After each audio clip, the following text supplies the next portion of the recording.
Welcome to Deal Shredders. We are your hosts, David and Greg. We are local Nashville investors, cash buyers, and real estate agents who love to analyze your deals.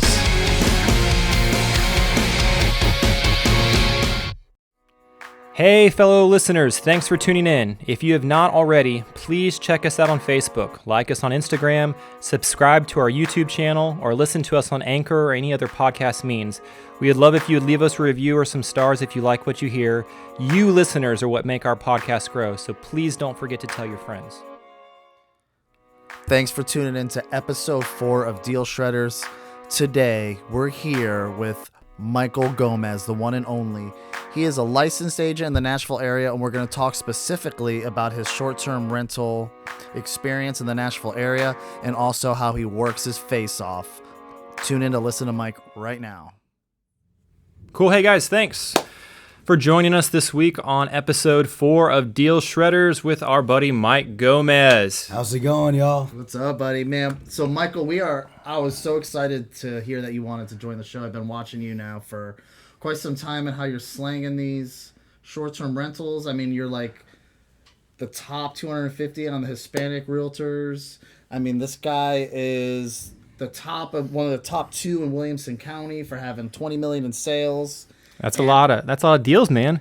It's a lot of deals. Yeah. It's a lot of hard work too. Yeah, you got a team doing that, or is it just you? No, I used to have a team of about 5 agents a few years back, and it was great because I love to mentor. It's one of the reasons why I feel like I also do real estate. You know, it's a purpose. Of it. So some of them already have their own teams after they graduated. They have to stay with me for about 2 years, and I always say after 2 years, you're released. You're gonna be a mini me or even a better me. Yeah. You're gonna know everything you need to do, and why am I gonna keep you like on lockdown? You can just go ahead and fly away. So eventually, one by one, graduated from the 2 years and started their own thing and shook hands, and it fills me with joy every time I see they sell a house or something, because I'm like, hey, I had a part in that, you know? Yeah, that's awesome. So, I mean, I guess I'd love to hear a little background, like what got you started into real estate, and what kind of got those juice flowing for that. Yes, first of all, thank you so much for having me, and it's a privilege and a blessing. I know David for a while, and I've also followed and admired your career for a good few years, and we've never met in person until today. I know. So, but yeah, as a real estate, I moved to the United States about 15 years ago to play music. And I lived in Maine. That's a long story. Wow. But the singer of my band was in Maine. I was in the Dominican. We met down there. Eventually, I came up here. And to make the story short, eventually our little band grew and we got a record deal. Here in Nashville. And so this was like, I don't know, a decade ago. And I told the guys, well, we're not getting any younger. We got an opportunity to move to Nashville. So we all came and moved to Nashville. And there wasn't much here. You know, I said, we moved to Spring Hill. It was Spring Hill or Murfreesboro. Like 10 years ago. Yeah, we didn't know anything about either city, you know? Yeah. Literally, like, I rented a house out of Craigslist. It's straight up. And it was a John Mayer. John Mayer's a builder, not a musician. John Mayer's a builder in Spring Hill, one of the biggest ones. And he had built all these houses that nobody bought right after the crash. So, like, we got to rent a brand new house that was never been lived in. It was me and my wife and 2 guys from the band. And eventually, I started seeing that the for sale signs were starting to disappear. And I'm like, And I always thought that in every crisis, somebody makes money. Every time there's a crisis, somebody says, $1 billion was lost here. Well, there was a shift. It's lost here, but somebody or many people moved here. That money went somewhere. Exactly, it moved away from something. So you kind of like have to. So I started thinking, And then, sounds super cliche, but I was watching that like $1 Million Listing Show or something like that on TV. LA or New York and or I'm whatever. I'm like, that seems like an easy job. And you're grinding doing music, I right? was playing with the band, so I really just wanted a job that I could. I mean, I was making $1,000 a month with the band, even after we were signed. And you know, my wife and I wanted to start a family. I'm like, man, I really want to keep doing my main passion, which is music, but I also want to be the provider that I feel like I need to be, and not you to want be. to retire, make money. I wasn't even thinking about retiring. I just didn't. We literally lived month by month for years. Yeah. You know, I think our combined salary, my wife's and I, was about $30,000 a year for many years combined. You know, so you know, I remember when we got pregnant with our first, we were taking WIC, which is almost a step from food stamps, and it was great, and we needed it, and we were very thankful that we qualified for it. And I remember the moment I started making a little money, going there, say, hey, I don't need it anymore, thank you, and it was great, you know. So I thank the state of Tennessee for that. Yeah. So, but I see the show. I'm in the band. I walked into I remember it was a Keller Williams office in Spring Hill, and I talked to the recruiter, and I asked a couple questions. One of them was, can you make money doing this part-time? And she said, yeah. She said, actually, some people that do real estate part-time make more money than the people that do it full-time. And I'm like, how come? It's like, well, she was like, hey, it has to do with personality, with how good you get, your network and all this stuff. And I'm like, okay, I like that. And then I said, number 2, do I have to come into an office every day? She's like, nope. Some people that don't come to the office make more money than some other guys. You're like, sign me up. I'm like, this is great. And so I then, as we were traveling the whole country with the band, I remember in my little laptop, Kaplan University Online. Yep. Taking all my hours, and everybody. Dude, that's what I did, Kaplan. Everybody, what are you doing? What are you doing? I'm getting my real estate license. And even my wife at one point was like, why? I'm like, I don't know. I feel like, I might be I was doing, I've never been afraid to work hard. Like in Maine, I was a landscaper, I used to work at the Gap and in Republic. I've been a server, a bartender. I've been a translator for Vanderbilt when I came here. I mean, I've never been afraid to work. So, because I don't know if it's coming from a third world country. You come here, all you see is opportunities and work. So now and then I see people, there's no work. I'm like, you ain't looking. I'm like, you don't want to work. There's no work. But it means there's no work that you like. Yeah. I didn't like some of those jobs that I did, but that's why it's called work, man. Exactly. So boom, become an agent, get my license, and there was a gentleman that was an agent there at Keller Williams, and he had he didn't like buyers. Just like straight up like, Michael, I don't like buyers. Maybe you want to be my buyer's agent. So it was like an unofficial team. It was just him and I and his assistant, and I would get all these buyer leads that he would get, and he would just list, and I would just work with buyers. I remember I had to give him 55% of my commission, and then I had to give Keller, it was 30%. On top of that. Yeah. And then Uncle Sam, and then what I got. But listen, I was nothing but thankful, because you can see. Yeah, it's free money. You can see it as somebody taking all that, or you can see that you're like, somebody's putting a lead that wants to buy a house, and you're a new agent that. I mean, when you're a new agent, be learning too. It's like almost paying for your education, but getting paid for your education. Sadly, I couldn't learn much from the agent that had me in there, because he's very southern from like Lawrenceburg, so I could understand what he said like 90% of the time. Mm-hmm. Like he spoke banjo. Yeah, he'd be like, Michael, down on the farm. I'm like, yes, and then all right, call me back. Right. So, but I was so thankful, and. So yeah, but I remember back then, all we had literally was a bunch of Fannie Mae, Freddie Macs, Bank of America, HUD Homes, foreclosure galore. That's all basically we had. I mean, you would buy a house in Spring Hill for $125,000, like nothing. Like, it's almost like they couldn't give them away. And short sales, which there was nothing short about them. I mean, it would take months to get those. So I literally got really good at those things, because I'm saying, I'm following the crisis. I'm following who's making the money. And then, boom, picked up a couple for my first investor as a brand new agent. I think I confess years later that I sold them my first house. This couple had sold some land in Illinois or somewhere out there, and they'd come here to purchase in the downturn. So they had like $1.5 million like cash to spend, and they wanted. It was a sweet couple, like in their late 50s, and they would renovate the houses themselves. So we would be buying. They bought like 18 houses from me between Murfreesboro and here, and they were good to you.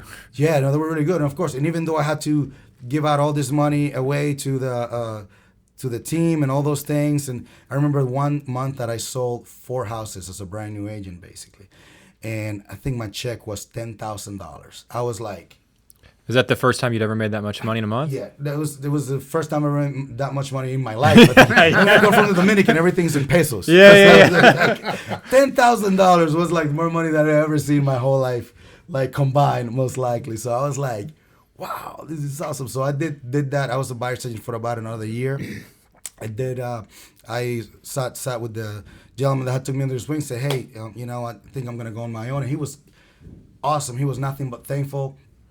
Glad you helped me out for a year. There's always gonna be new blood coming in. Oh yeah. And I mean, it is hard to find talent that's like super go get it, but like there is out there, and there's a lot of dormant $1 million agents out there that don't have their licenses. That they could be brilliant at this. You just never know. Yep. Oh yeah. So I shook his hand, and then I started my own team. Eventually moved to another company that had a lower split, and I always been kind of never been much into realtor culture per se. Like a lot of times there are companies that they're very gung ho and like, you gotta do this, you gotta do that, you gotta come here, and I was always like, ain't nobody got time for that. I really have time to like learn more my craft, learn this market, and be building those relationships. Yeah, build your network, right? And so that's what I did. And I've been through the years, even though I've sold over 400 homes, I've been terrible keeping in touch with my old clients. I think I was telling a friend of mine, it's like the only thing that saves me, because I'm probably 80%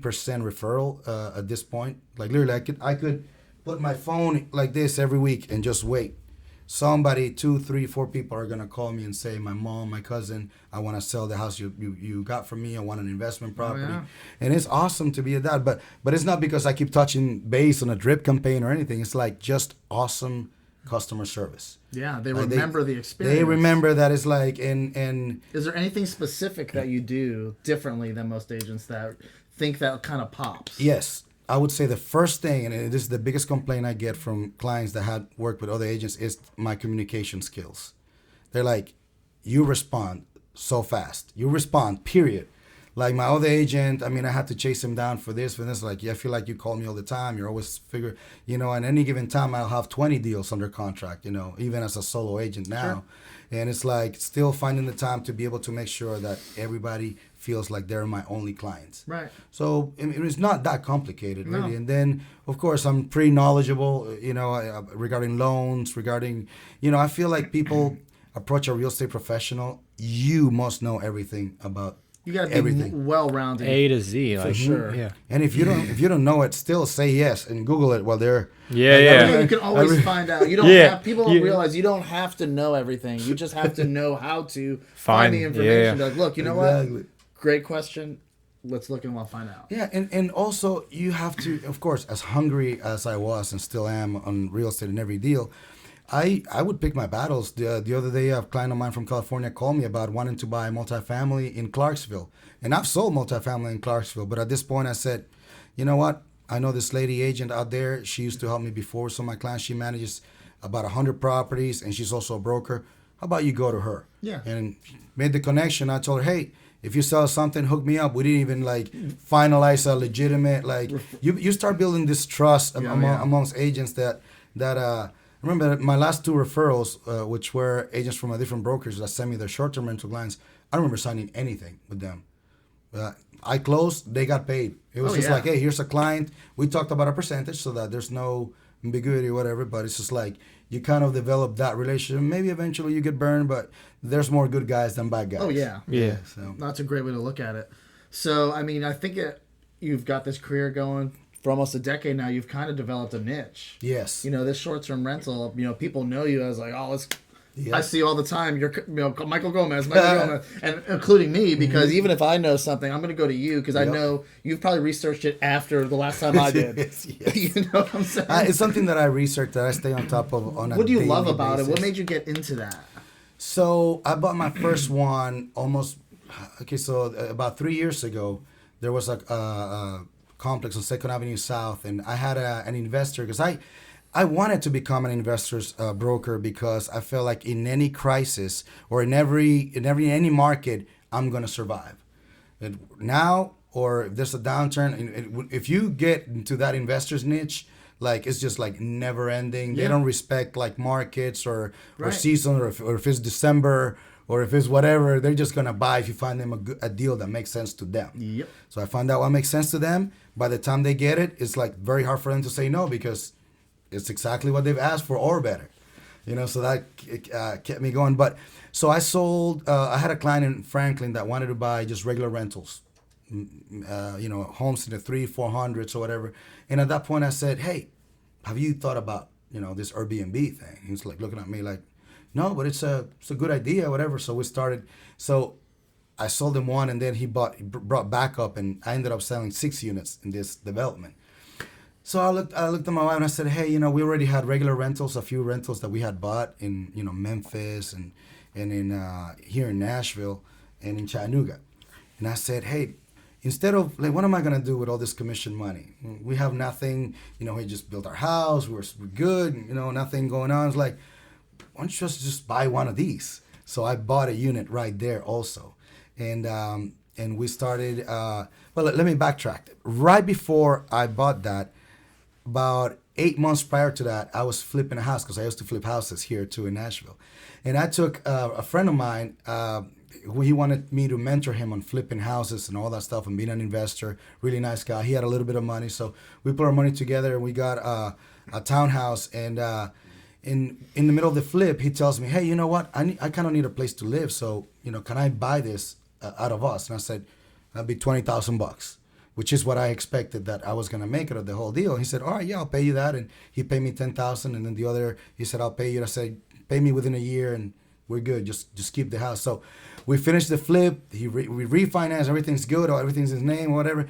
And then he starts doing Airbnb on it. 2 months later, he calls me and told me, and I kid you not, I've booked $75,000 in short-term rental bookings.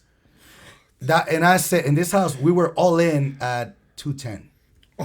All in. Acquisition, renovation. And you're like, hard dang, money loans, and I gave him a deal. I was like, dang it. I was like, no way. And so I'm like, okay, this is good. I need to look into this because this the cash and everything. I mean, once you start analyzing, it's just ridiculous. So when I got that short-term rental, I told him, would you manage this for me? Since you have a touch, because it's not short-term rental managers were not popular back then. Turnkey was the only company doing that back then. It was like 3 years ago, right? Yeah, 3 or 4 years ago. There was nobody else. Nobody else was like, I'm a short-term rental manager or whatever. It's just turnkey. It wasn't even a thing. This was anybody really doing Airbnbs on a big scale yet in Nashville? No, the rules back then were really funny because what the city figured out as they were going, because suddenly like people want to rent their homes and who knows what that is and all that, they had permits per zip code. So any zip code would have like a certain limit. Yeah. Like once you capped out, limit, and you would be sometimes it was just like -2. I'm like, what happened? They gave too many permits. And those were restrictions for owner or non-owner occupied. Right. So it was just like short-term rental permits.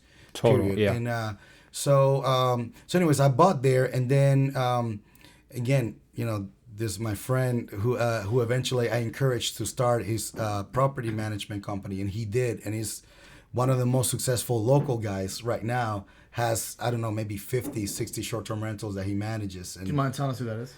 Brandon McSwain. Okay. Yeah.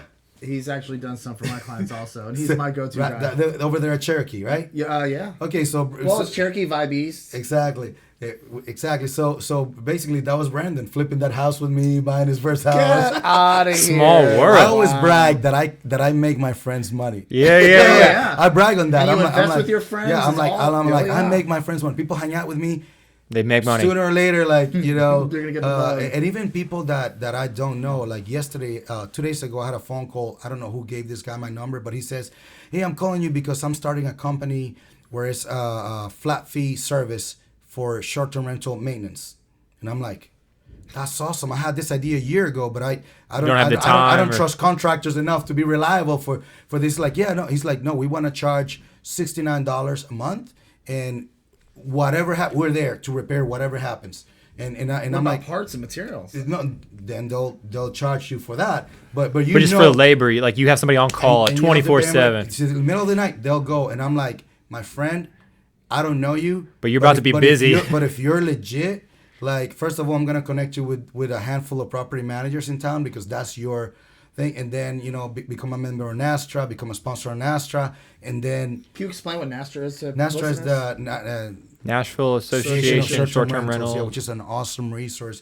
And I just kept telling him, if you're good, if you provide a great service, you will be like as busy as you want to be. Maybe with like 5 vans and like 20 employees in a matter of, especially when the owner occupants that don't have managers. Yep. Like I was thinking like, hey, I need somebody like that's gonna be reliable. It's not like if you call the bigger companies, Shoot, I'd pay more than $70 a month for that. They're great companies, but sometimes like right now, try to get somebody to go fix the furnace right now. Yeah, ain't gonna happen. It's like a week later, and you cannot afford that if you're doing short term. Yeah. So anyways, I got into that one. That was my first unit.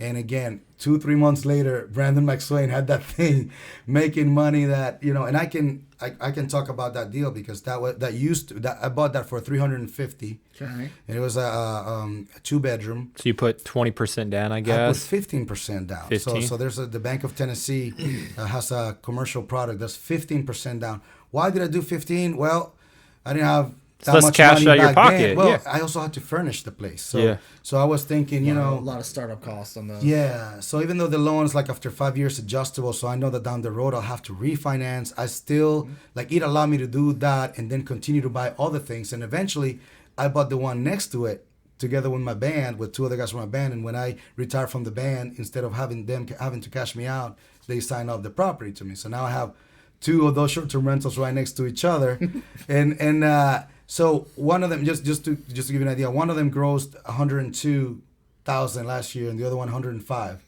And again, I put 15% down. I think my payments $1,900 a month of this thing, and it's like It's making you it's $8 or $9 grand a cash flow month. galore. And I'm gonna say like 70 something, 78, 79, 82 a month. And yes, you do have expenses, property management. But you're easily putting $5 grand in your pocket a month. Between the two, yeah, it's great. I love it. So walk us through like the analysis on a short-term rental. What do you look at? Like, what are your percentages? The first thing is to find something that is actually that you can do it. Okay, so zoning. Every city now has major regulations for short-term rentals. I'm not going to say against short-term rentals. They just have regulations like they have regulations about any other business. So how do you follow up with the city to say like, hey, can this go short-term rental? Because yes, I know you can look at the zonings and you can pretty much tell, but sometimes there's bylaws or an HOA or something. Though. But how do you really know, like, who is the person to go to that you're like, is this a short-term rental or not? I'm going to say the ultimate authority would be a zoning examiner. And even them sometimes could be like yay, and then like especially if you have a new construction, they can give you a yes on January, and that yes by the time you're done, of course they don't know whether you're asking about new construction or anything. You send them an address, hey, yeah, so right now it qualifies. Well, something happened between now and then, and now your unit could or may not qualify. I mean, we had that with our buddy. Actually, a deal we did together. Yes. Brian. Yeah. That's right. So I had a client he had referred to me. And I made him money. He did. He did make me money. He had a client that he referred to me while he was on the road, a buyer, and he wanted to buy a property in order to do Airbnb on it specifically. And this is back when you could buy an HPR and you could still own or occupy Airbnb it. So we bought it for that in purpose. And then it got delayed with some construction stuff. And then long story short, the city changed their rules midstream. Yeah. And he was already like non-refundable earnest money and all this kind of stuff, and he couldn't go back. Yep. And at that point, he bought the house, but he I also give my friends headaches sometimes. It worked out. I mean, I remember I was in Costa Rica, and you calling me about Mike. He's not gonna get a permit. I'm like, yeah. It was. I hadn't done anything with Airbnb before, and so I learned a ton on that. I mean, we'd done all the due diligence with the city and specified everything, but it's tricky when you're kind of on the owner-occupied side of things. I think there's less drama if you're buying in the commercial and high-density zonings that the city allows. Unless it's, I don't know, RM stuff right now is pretty high drama. Yeah, anything with an R, it's strange. Questionable. Some say that there's gonna be a battle that's gonna come from the state level down, and then it's gonna do away with that. And then again, you don't know. No, you don't know. But the good thing about short-term rentals, you got all kinds of exit strategies. Obviously you can do 30 days. I have 2 units at a development called Alloy. So they have 2 phases. Phase 1, you cannot do short-term rentals per HOA. And that's cool. Not everything has to be short-term rental. I mean, come on. Right. Right across the parking lot, the same development, they did a separate HOA to allow short-term rentals. So I own a unit on both sides, right?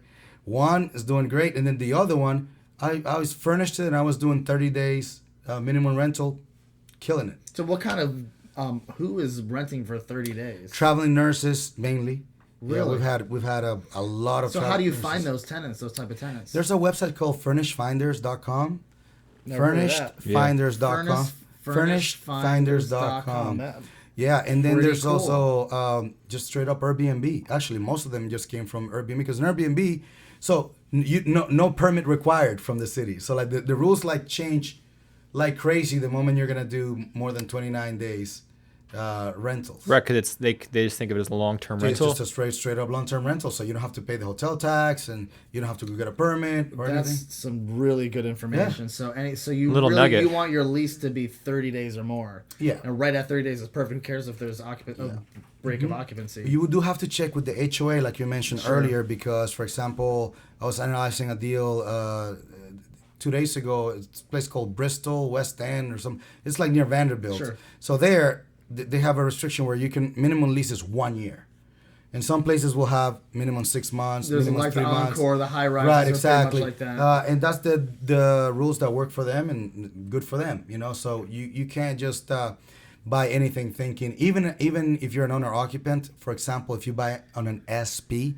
which is a specific plan and use zoning, if somebody did that SP and they did not include the word short-term rental in its use, even if the underlying zoning allows it, nobody's gonna get a short-term rental permit there. Yeah, we have that problem right now we have a 6 build in East Nashville that we bought. We didn't intend to do Airbnb on it, but when we bought it, the underlying zoning is actually RM20. And we're like, oh But man, it's an that's SP. great. It's an SP. We're like, oh, this could be great. We could be able to keep a few Denied. of these. The Now, go down the to codes. SP overrides the original zoning. Yes. That's what it Yeah, does. and so it has to be in all the bylaws of the SP Correct. that short term is allowed, even if the underlying zoning, like you said, allows Yeah, for so it. if developers, if you guys are making these properties, you make sure that you have to have that wording in your and SP. most likely won't get approved if you put. Yeah. So, but sometimes they do. Like right now, I have 27 lots for sale for a builder in West Trinity area, and lo and behold, when they were rezoning, they put in short-term rental in their use, and it got approved. I don't think the city read it. Yeah. Before they approved it. No, I know, there's but nothing they can do. Literally, I I know. went there and they're like, "Oh, guess you're right. we have to allow you." And then I said, "Can you put that in writing?" And they actually sent me an email saying, "You can do short-term rental." It's That's an a- SP. It's very clear. That's a game changer for know. that property. Yeah. That's So nice. we were all very excited about that because Cool. now you have the option to do that. Not that you want to do the whole thing like that, but maybe you do. But it's options. The more options you have Yeah, you can in any you know, real estate oh, deal, the better. for sure. Exit strategies. So besides, so we got the zoning. You always analyze the zoning, and that's something that you have to do. Now, as far as like your pro forma and you run the numbers, like what is in your pro forma, and what do you give? What kind of value do you give that? Your biggest expenses are going to be, and for performance, I always rely on property managers, and course. I'll get 2 or 3 different ones. So you ask them and say, "Hey, here's where the property is. Here's what I'm building. What do you think I could get for it? Yeah. Can you send me the numbers?" And I've even gotten to the point now that, like, for example, today I sent a pro forma that had actual, like, as of today, the interest rate for today. So I said, hey, the pro forma will have 20% down, taxes, insurance, all estimate were very close. Yeah. And then property management fee. The cleaning fees are a wash. You charge them, but you don't get it, but it gets paid out immediately out.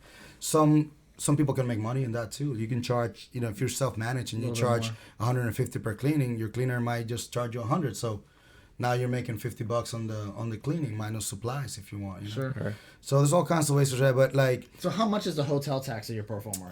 it's like 8%. So 8%. Okay, so that's 8%.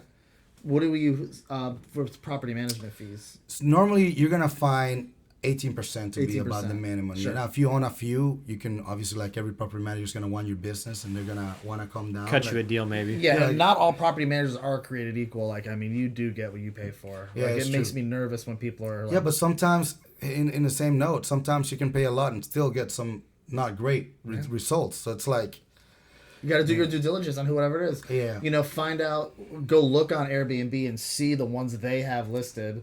Maybe you could see that maybe the owner will release the numbers Yeah. on that. Because if you're in another complex or other investors, they want you to be in there. Yes. So they're more open to like, here's my books. This is what I'm making. Get in here. Let's do it. Absolutely, and it would help. I say step one is to find an agent that knows and that maybe even owns. So it's like something. Hey, if I would have a financial planner, which I used to, and I'm like, okay, this is now I have self-directed IRA now, so I can manage where my money goes. But I would always ask like, oh, what do you have? You know, okay, so you're telling me to get this, but can I see your portfolio? Sure. You know, so you want to make sure that you work with somebody that has done this before many times. And in every town, you're going to find 5, 6, maybe 10 agents that really know the short-term rentals or building or whatever it is, or the new construction like you guys are doing. I mean, so you want to partner, you want to find somebody that's doing that owns some and then rely on their expertise, you know? A lot of agents, like they're doing their best, but they have no idea what they're doing when it comes to short-term rental. I always try to point that direction of zoning or somebody that's not me, because I could tell you what I know.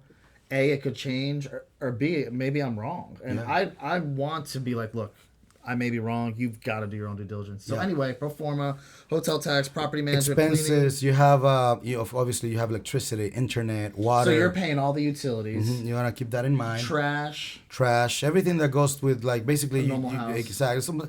Okay, look at it as a like you're gonna live there. Let's look at it like a bed and breakfast per se. You know, said that you don't have to provide food or cook it in food. I will tell you what, if you wanna load up in booze, all you need to do is go to your short-term rental on a Monday. Open up that fridge. There's always alcohol there. Always left over. Always. People fill it up and then they leave and they don't. And then you got tons. So, but back to the expenses: property management, the hotel tax. What about the startup costs? I know we got to furnish. You have to furnish it. So I would say, it varies a lot. In order to be able to have a successful short-term rental, there's a few things to the. First of all, location. The sense of safety that it would have, the furniture that you're gonna put in. There, I have clients that said, "Hey, oh yeah, I have my, I have some furniture, having my storage unit from 10 years ago." I'm like, no sir, no way. This is like it has to be the cutest, pristine, most awesome. You're building a hotel basically. You need to think of it like that. Do you add any like amenities? Like, what do you have in there for the guests other than just the lodging piece of it? Mostly, do people offer that? Yeah, some people like to have hot tubs, but it's more of a headache that, like if you drop a beer in a hot tub, like the water will get green, and now you got all this, like you might have more liabilities, more insurance. You also want to keep in mind liability. And your insurance is going to be a little bit higher because you have $1 million liability per and it's occurrence. A commercial. You may, if you have a lot of units, you might want to get an umbrella policy. No, you definitely want to get an umbrella policy. I don't care if you don't have one unit. Okay, gotcha. Yeah. That's a cheap insurance to get that offers a lot of protection. You can never have enough insurance. That's just true. So you have all those things, but your property management at the end of the day will make or break. I have a really good example. I don't like to mention names, but like I own 2 units in this place, and right across, a company managed the same type of unit as I had, except that this other unit was nicer because they actually had a rooftop. Mine doesn't have a rooftop, and they were doing literally like half of what I was doing every year.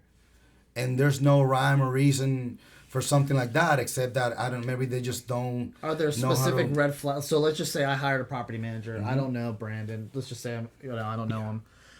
Throughout, is there something that you can keep an eye on your books, or something that's going to give you a red flag that you need to like say, hey, what's going on here? Well, first of all, you have to be able to follow advice from the property manager. If he says you need to put more beds here, even if you don't think so, listen. They're the expert. You're paying them. That's exactly what if you need a bunk bed over there, even if I think it's an ugly bunk bed or whatever, like throw it a bunk bed over there, because he's the one. They're the ones on the phone every day. They know what people want. They know what people ask for. So if I had to have amenities, I would ask, hey, what are people asking for? My wife had a great idea the other day. She's like, hey, let's create our own hashtag for Airbnbs. And she even wanted to paint the little wings from the goats like in one of the walls so people can take their own pictures at their Airbnb that they stayed in Nashville. That's pretty smart. And so I think that making it personal and having a story, like one of my clients had a beagle dog that they loved that passed away after 15 years, and they're naming their Airbnb like their beagle. And they're gonna have pictures of the puppy and little stories. So it's like a theme. They're themed. Yeah. So like there's music theme. That one's a pet theme. Exactly. Sure. So it's not just like, oh, here's a sterile like place to stay that has some chic decor, but now you're adding like a story to it. Yeah, People, it's got and charm. then people say, hey, we stayed at this really cute place, and you know, they had a puppy that they really loved that passed away, and that's why it was named like that. Now you have a story to tell. The more stories you can tell, the more people are going to remember, the better reviews you're going to get. It is a review-driven business. If your communication skills, or whether you're trying to do it yourself, or your manager is terrible and you're not there on top of things, like you're going to start getting bad reviews, nobody is going to want to stay there. Right. And that's how it, at the end of the day, it comes down to. What do you think has been the most important thing for revenue with Airbnbs for you? Is it location if you're in a metropolitan market, or customer service? Are you gonna? I want to say a combination of both, but I say you could have the best customer service if your unit is in, you know, bad area or whatever, or an area that's still not there yet. Then you know you're gonna get mixed reviews. You're gonna get host was awesome, but location, you know, like it's far from stuff to do or whatever. Right. Well, there was not much here, or there was no illumination enough, and especially you're gonna get a lot of ladies and bachelorette parties and things like that. So you almost want to think like if you're pulling in an Uber from the airport, you know, with 4 of your best friends, like, are you gonna look and you're gonna be like, what that? Like, where are we? Like, where the Is heck this? are we? Yeah. You Blair know, Witch Project or something. Right. So you want to keep all those things in mind, and then, you know, there's almost no way to lose here if you buy in the right location, unless you have crappy management. Cool. Is there any deals specifically that like jump out to you that you've done with Airbnb that you're like, this is the best one today? I would say I should have tried to buy the whole complex on those first two that I bought for $350. Yeah. Because the last one I bought, I got under contract. I paid $509 for a 2-bedroom. So they've appreciated. At Muse. Where's that? Muse. Muse. Okay. Yeah. So it's gonna take 20 months to build, and I look at it and I'm like, I'm going high now because I'm paying now 500 and something, but it's very close to those units that I have.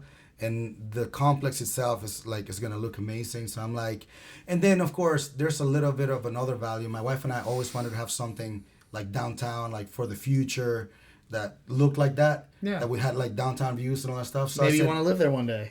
Exactly. You know. So here's another question. I was like, I think I lost my train of thought. Yes.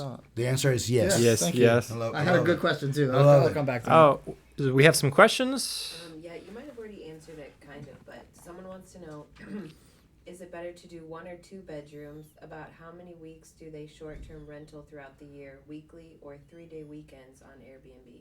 Okay. So go ahead and repeat that question for people. So that couldn't hear her. is 1 or 2 bedrooms preferred? And then what was the second half? How many weeks do they short-term rent throughout the year, weekly or 3-day weekends? How many weeks throughout the year do they rent, So or like- versus 3-day weekends? Let me try to unwrap this one. Okay, so I used to be at the beginning of my investment in Airbnb being like 1 bedrooms. I kept saying I'm gonna compete with hotels. That was my first thought, and so I'm like, I'm gonna try to stay away from that. And then I started realizing that the demographic that's staying on Airbnb, they're not staying in hotels. Like there's people like that whenever they're gonna travel right now, they are not gonna stay in a hotel. And why do you think that is, Al? They just love the model of like, first of all, they're helping somebody, you know, they're The small investing in somebody, business. yeah, it's a small business, and you know in a way they don't have to even check in interaction with a human, or it's just like it's a place, it's more of a house. They get a whole house, opposed Way to more like, private. correct. So Kitchen if they want to cook, or like for me, like I love to cook. So when we travel, I love having a kitchen. Being able to cook Exactly. breakfast in the morning, like I know some people might not like that, but I actually love it. yeah. So it's just So I used to stay away, and then I remember an attorney friend of mine owned a unit at Riverfront here, very close to downtown. You can almost walk, and he told me, no, like my 1 bedroom's making $65,000. I was like, a 1-bedroom. yeah, something like it was like 52 to 60 a year, something like that. What? And I'm like, actually, he just sold it. He didn't get to list it. I found a buyer for it. Dang. That has self-directed IRA money and bought the 1 bedroom and then they bought at Illum, the other project. That's so they moved the money from there to another one because they also wanted to live eventually downtown. Are there any more questions? Oh no, there's more to answer in this. Oh. So I would rather do 2 to 3 bedrooms. I feel like there's really more money there because what happens is this. let's say right now, you go online and you Google the Bobby Hotel. Let's say tonight it's gonna cost maybe $500 to stay there. Sure. And maybe more if you add the taxes and yada yada. So, would you rather take your buddies and spend you two guys 500, or you want to stay at my place that's like literally the same distance to downtown, even though it's not right downtown, but with that same amount, with this $500, now 10 of you guys can stay at my place. Right. So now you go 50. That's why this model works, because like it works. I believe it works better for groups, because there you're always gonna have this group of guys or girls that are gonna want to come for a football game, for whatever. When it comes to the occupancy on a year per year, I would say with good management and good location, you should be able to see 75 to 80% occupancy on your short-term rental. That's what I have on all my units. No matter where they are. Yeah, and maybe it's thanks to Brandon, Brandon and pricing appropriately, staging appropriately, having great customer service. I've kind of been through that process with Brandon before, but on a client, and like he told them exactly what to order. They decorated it from the pictures. They did everything. This is the thing I was asking him to. There was the other day I went to an area that has a lot of Airbnbs coming up, and I don't love the area because it's very industrial. And I told him, hey, how are the units doing here? And he's like, well, what I do is I prepare people from the get-go. I said, it's not an unsafe area. It's just industrial kind of looking. Yeah, the vibe doesn't. So when they get there, they already know that this is not like coffee shop and like cute and yada yada. You don't want them to expect to be able to get out there. Exactly. So get out the door and walk if it's not available. So he sets up. All he does is sets up the right expectations. Nice. Yeah. But if you have another company that maybe is like somebody from who knows where just interacting with a guest, they're not gonna know those things. So I think little things like that make a lot of difference in the management and in the. It's much more of a customer service game, like very close customer service game. Oh yeah, you better be like on, Like I remember when we started our first, like we didn't have a iron board or something like that, and like the dude went out that same night and went and grabbed an iron board and took it there. Yeah, sure. So like it's like things like that are gonna make what kind of reviews you're gonna get. Hey, I got there was no ironing board, but the guy showed up 2 hours later with one. I would have done it, but I was probably in Nebraska. Right. Playing with you. On tour or something. Yeah. So, Michael, tell all the listeners where they can find you. Yes, michaelgomezbroker.com. Okay. On Facebook, you look at this face. Look at this guy. Yeah. Now, there's another Michael Gomez in town. He's my nemesis. He's a professional photographer. He's actually one of the best photographers in town. But I am younger, better looking, and less political than he is. Those are all good things. This town is too small for the two of us, but I love him. He's a great guy. He's really a great guy. But one time though, somebody called me, and I showed up to what I thought was the listing appointment to this dojo in Franklin. And it was the most awkward conversation ever, because they had tried to call the other Michael Gomez, and I show up and I'm like, well, I've never listed a dojo before. Well, I tell you what, let's go. Let's do it. The guy's like, I want pictures. I don't want to set the dojo. I was like, what? Then I say, no, you're looking for the other Michael Gomez. Yeah. Awesome. Well, man, thanks a lot for taking the time. Thank you for having me. Come hang out with us. It's great to be in the same room and learn all the stuff that you've learned over the years. So this is episode 4. Oh, episode 4. Deal Shredders. Show us the numbers. Send us your deals. If you don't know what to do with this, send it to dealshredders@gmail.com, and we'll take a look and see what it looks like and run some numbers for you. And we'll see you on the next episode. I love it. Thank you guys for having me. Guys. Thank you. Thanks, Mike.